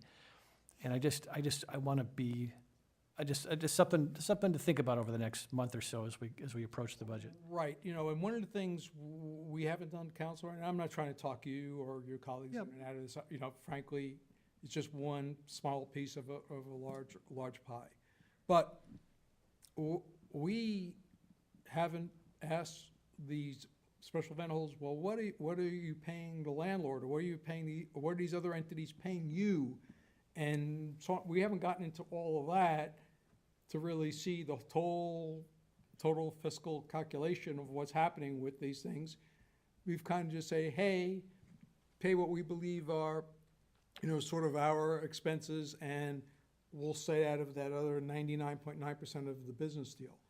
But if we're going to scrutinize, you know, what we're doing, then let's scrutinize the whole thing and see, well, how much is the landlord getting paid? How much is the organizer getting paid? How much are the vendors paying for the booths? And I suspect that if we did that, we would see that our piece at the $100 or the dollar is minuscule to the overall operation. I think it's a discussion worth having. If I may indulge me just for a minute, it's not on here, but it's something that I've been working on, and now I've finally got some numbers that I wanted to just get out there for my fellow members to I've been talking with some of the residents down around the Linnell Road area, which I believe I've maybe mentioned before, about safety issues down there with that crosswalk. So I've been working with Chief Martin and Commissioner Sandelli about what could potentially be done, and Roger as well, about what could potentially be done to do a dual signal type thing down there, that similar to what they have at Denora, with the lights that it's there when the fire trucks have to come out, they can shut it off, but it also can be used for a dual purpose crosswalk light to help stop the traffic there. We all know how dangerous that intersection is. So we've been working together, and we've been trying to put numbers together, where they came back with some numbers which are much higher than what I expected, but in the discussions, it was kind of something that hopefully it could be a joint venture between the three entities to try to make this happen, because it's not just one person that is concerned with it. There's several condos down there and condo owners that are concerned with this safety issue. And I thought this would be just a good time to bring it up so that I can address all of them at one time, as opposed to having to send an email to each individual one. But the numbers came back roughly from the county. They were saying that to do the double mast arms would be about $850,000. That does not include the cost of designing the signal, which would be another $100,000 to $125,000. So that signal, as we've been discussing, is potentially $1 million project. When you say signal, are you just talking about a crosswalk signal or a traffic light? It would be Combination. a combination of both. If you look at the one that's on Denora, it does turn red when the safety needs to get out there and Right. stops traffic. But that's not a traffic light. But it's not a typical traffic light. No, it would not be It's a not a red, yellow, stoplight. green Right. signal. It's a red or flashing yellow. So, But I think what Council Allers is saying is he want to address the crosswalk, the day-to-day crosswalk situation.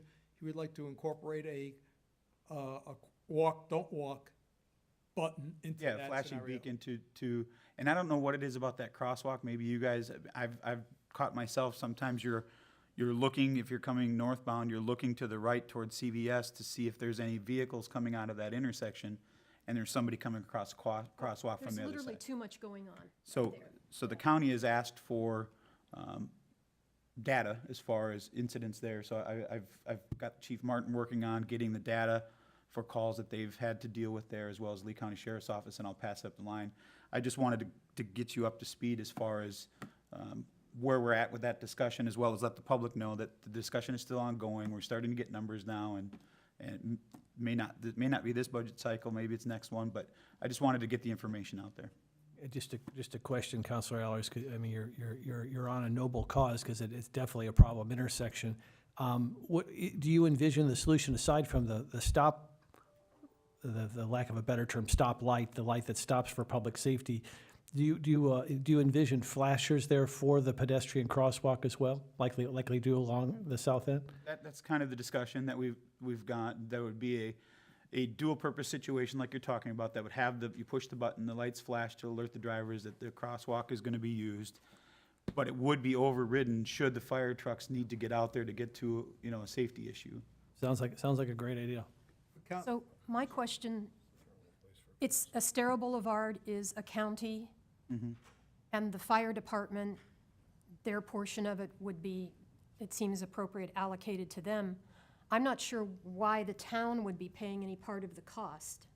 And I'm just asking. Yeah, I'm not saying one way or another, but I just wanted to get you up to speed that, like everything else, it comes down to money, it seems like. And if it's possible for the town, if the town has to help out a little bit here or there, if that's something that can be done, everybody's got a budget and everybody's got to fall within it, and just kind of keeping you abreast as to the conversations we've had and the numbers that have come back as to what it could potentially cost.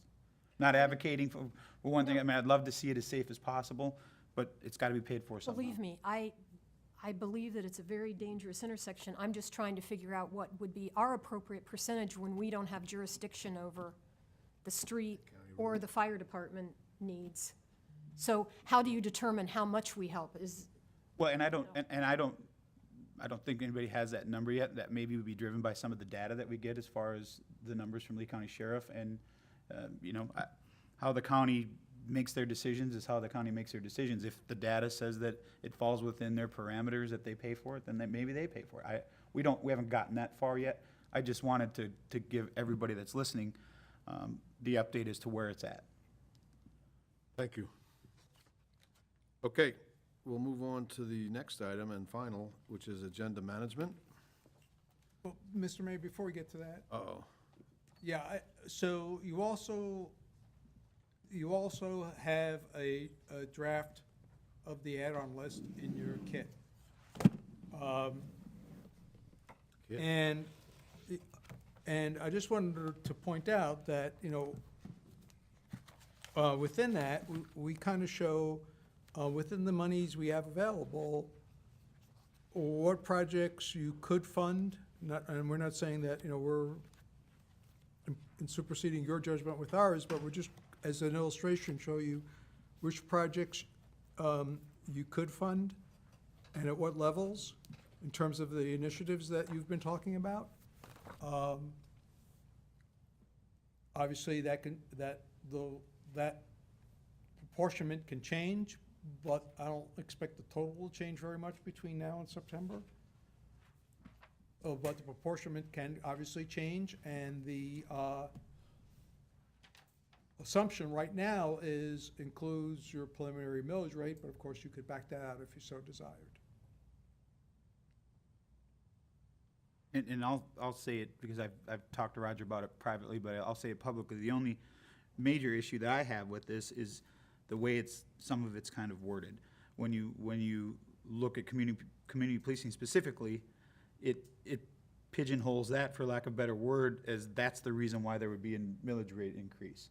When there's several other things in here that one could argue could be a continuing need for revenue. For instance, the Amber Street lighting. We all know that that's gonna cost more to fund, to pay for, which would be an additional reoccurring cost to the town that's gonna be ongoing forever. So that, someone could say the millage rate increase could be attached to that. I just have a little exception with one specific item in the add-on list is being used as the reason why, or appearance as the reason why the millage rate increase is needed. Well, it seems to me it would have to be. I mean, Well, it would have to be for Amber Lighting as well. That initial cost of the FP&L bill has got to come from somewhere. Well, that is true, and, if the council,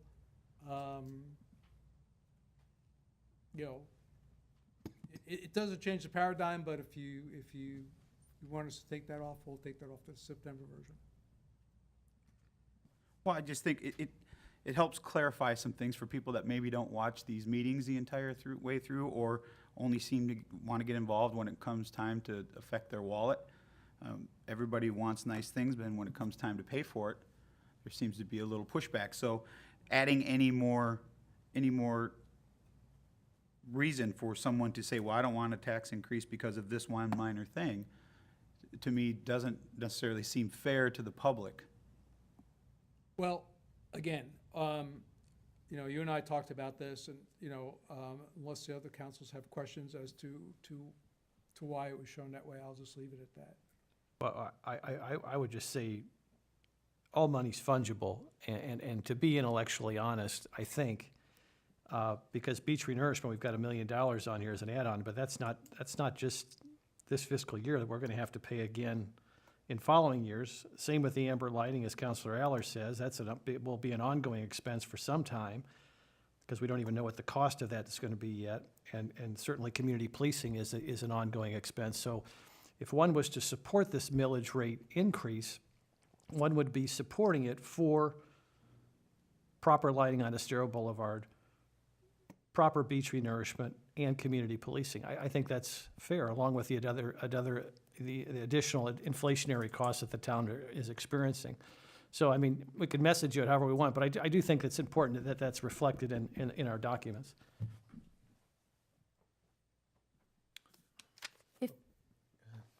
If we could move on to a different area, my question, there's a mention of the back of the building remodel. Does that include any money for doing anything with the other lots, or is that just the back of the building on this lot itself? So it's basically to redo the parking area and not actually go into those two lots at this point in time, based on that dollar amount. Or that structure could be put on one of those two lots. It could be put anywhere, but what we used for estimation purposes was continuing off the back of this building, because we thought that's what we heard. I'm in favor of doing something with the back of the building, but I also know that we really need some additional parking. We have property back there that you can't park on because it's not got gravel or anything on it. Right, Doesn't well, seem- this was to remove the teller, the outside teller thing. Right. Open that up for parking. There would be columns, but it would be covered parking. And I have a diagram I could send out to council. I don't have. Okay, I guess what I'm asking is, do my fellow counselors have any interest in seeing if we can find some more money to at least gravel or shell some portion of that property? I know I came here the other day, there was no place to park. I park at Chapel by the Sea. I keep using their lots, which isn't fair to them. We've got the property back there to park on. It seems like for a small investment, we should be able to improve, maybe not all of it, but some of it to add some parking. Does anybody else have any interest in that? Well, it's not that I don't have interest. I guess my question is that property, what's our long-term goal with that property? Is it gonna be for parking? Is it gonna be for workforce housing? Is it gonna? I don't think that, I think the long-term goal is so far out in the future that in the interim, I'd like to see it using it for parking, and that's putting some gravel or something isn't going to keep us from later putting a building on the site. I don't see that it keeps us from achieving any future goal, but I'm guessing that nothing's gonna go there for at least, at the bare minimum, 3 years, would be my guess. So in that interim time, if we could, and again, I'm not saying necessarily to do the whole thing, but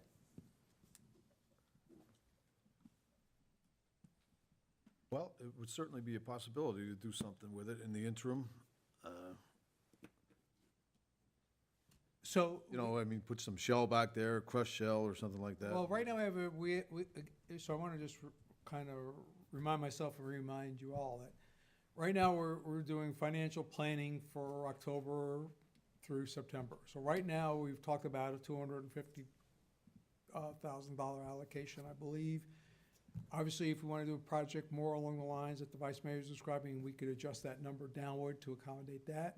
Well, no, I don't want to take away from somebody else. Or do that as well? Yeah. That's what I'm trying to get to, whatever you all want us to. I'm not saying not to do the rear of the building. I'm just wondering if my fellow counselors have any, The only thing I would add is this rear of the building project, as we get into the nitty-gritty of the budget, and we have to begin to set priorities. I have not had one resident on the island mention to me the need to expand the rear of this building. I'm not saying there's not legitimate issues that warrant it, but I'm just telling you, I've not heard from one person who said that that's a priority for them. I guess if we're looking to set priorities and if we're looking to make tough decisions, that would be something that could possibly be delayed if we had to. Now, I'm hoping we don't. I'm hoping we could figure out a fiscal solution that accommodates all of these needs. But when I see, as Councilor Allers mentioned, I see the millage rate going to community policing, and then we have this back of the building remodeling right underneath that. That just seems odd to me, and from a language and from an informational standpoint. So I think we need to have a little more conversation about this back of the building addition. I think a little bit more public education. And again, if we're setting priorities and we're in a pinch, I'm just saying that could be an item that may not warrant immediate attention given all of our challenges. Just thinking out loud. Okay. And I would not be opposed to see what it would cost to have that at least done.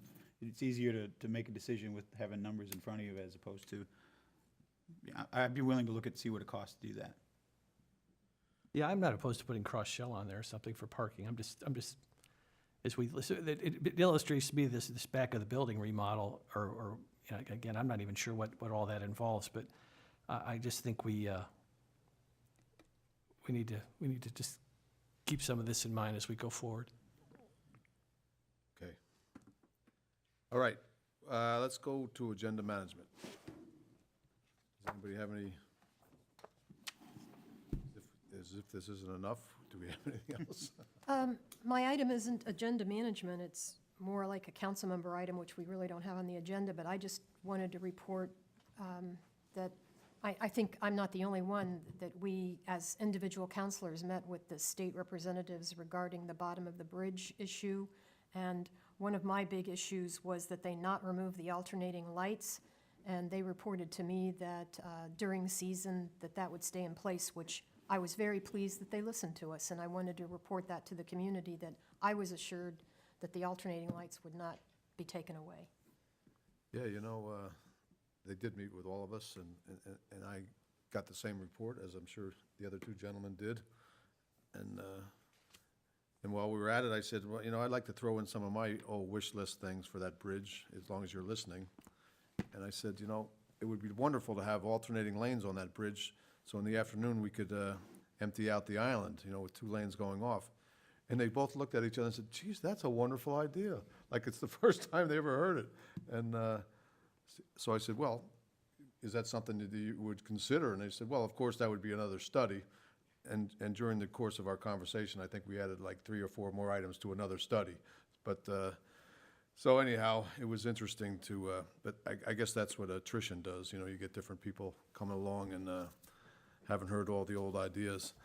But, yes, that was good news about the alternating light. I thought it was huge. Yeah, it was very They good. listened. It was very good. It was very Yeah, good. if I could add to that, I having been in state government from Indiana for a long period of time, I got to tell you, I was very impressed that they came and met with us individually, spent an hour and a half with them, and they listened.